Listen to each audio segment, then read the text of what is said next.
পুলৱামাত যিদিনা বোমা বিস্ফোৰিত হৈছিল আৰু 6 বছৰ আগতে পুলৱামাত যিদিনা 300 কেজি RDXৰ বিস্ফোৰণত প্ৰায় 42 জন ভাৰতৰ CRPF জোৱান নিহত হৈছিল, সেইদিনাই মই কৈছিলো যে ইয়াত চৰকাৰৰ ষড়যন্ত্ৰ আছে আৰু ভাৰতবৰ্ষত এটা সাম্প্ৰদায়িক মেৰু বিভাজন কৰি 2019 লোকসভা নিৰ্বাচনত জয়লাভ কৰিবলৈ কেন্দ্ৰীয় চৰকাৰৰ ষড়যন্ত্ৰত পুলৱামা বিস্ফোৰণ হৈছে। আৰু সেইদিনাই মই কৈছিলো আৰু নিৰপেক্ষ তদন্ত বিচাৰিছিলো, কিন্তু দেখা গ'ল যে এই 6 বছৰত কেন্দ্ৰীয় চৰকাৰে পুলৱামাত হত্যাকাণ্ডৰ তেওঁলোকে তদন্ত নকৰিলে।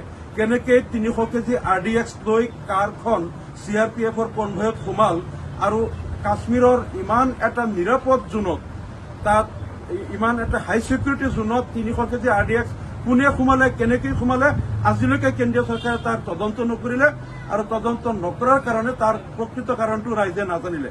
আৰু কালি যিটো পেহেলগামত যিটো তাত গুলীবৰ্ষণৰ যিটো ঘটনা হ'ল, ইয়াত সমগ্ৰ ভাৰতত বিজেপিয়ে প্ৰচাৰ কৰি আছে যে তাত সন্ত্ৰাসবাদীয়ে তেওঁলোকক নাম সুধি সুধি যদি হিন্দু হয় তেওঁলোকক গুলিয়াইছে, মুছলিম হলে গুলিওৱা নাই। কিন্তু তাৰ যিসকল ভুক্তভোগী তেওঁলোকে আকৌ যিটো বক্তব্য দিছে, ইয়াত কোনো কাকো নাম সোধা নাই, আন্ধাৰৰ পৰা তেওঁলোকে গোপনে গুলীবৰ্ষণ কৰিছে। আমাৰ সন্দেহ পুলৱামাত যিটো চক্ৰই 300 কেজি RDX লৈ সেইদিনা বোমা বিস্ফোৰণ কৰি 42 জন CRPF জোৱানক শ্বহীদ কৰিছিল, কালিৰ ঘটনাটো সেই চক্ৰটোৱে কৰিছে। যদি কেন্দ্ৰীয় চৰকাৰে, মোদী চৰকাৰে যদি ইয়াৰো নিৰপেক্ষ তদন্ত নকৰে আৰু এই ঘটনাটোক লৈ সমগ্ৰ ভাৰতত যদি হিন্দু মুছলমানৰ মাজত এটা বৈষম্য আৰু বিভাজনৰ তেওঁলোকে ৰাজনীতি কৰে, তেনেহ'লে আমি বুজি পাম এইটো অমিত শ্বাহ আৰু নৰেন্দ্ৰ মোদীৰ ষড়যন্ত্ৰত হৈছে।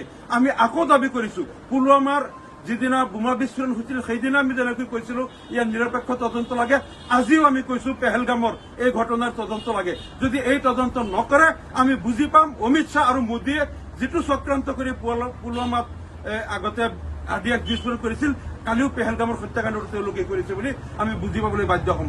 কাৰণ জম্মু কাশ্মীৰৰ প্ৰাক্তন ৰাজ্যপাল SP মালিকে এই বিষয়টো লৈ কেন্দ্ৰীয় চৰকাৰক প্ৰকাশ্যে দোষাৰোপ কৰিছিল যে 300 কেজি RDX অমিত শ্বাহ আৰু নৰেন্দ্ৰ মোদীয়ে তাত আনিছিল আৰু তেওঁলোকৰ ছত্ৰছায়াত তাত বোমা বিস্ফোৰণ হৈছিল আৰু এইটো লৈ তেওঁলোকৰ বহুত বাক বিতণ্ডা হৈছিল। আমাৰো সন্দেহ কাশ্মীৰত বাৰে বাৰে এই কেন্দ্ৰীয় চৰকাৰেই এই ঘটনাবিলাক কৰে, যাতে সমগ্ৰ ভাৰতত মুছলমানৰ বিৰুদ্ধে তেওঁলোকে এটা হিংসা আৰু ঘৃণাৰ ভাৱ বিয়পাই দি যাতে তেওঁলোকে ৰাজনীতি কৰিব পাৰে, এইটো আমাৰ সন্দেহ। গতিকে আমি নিৰপেক্ষ তদন্ত দাবী কৰিছো।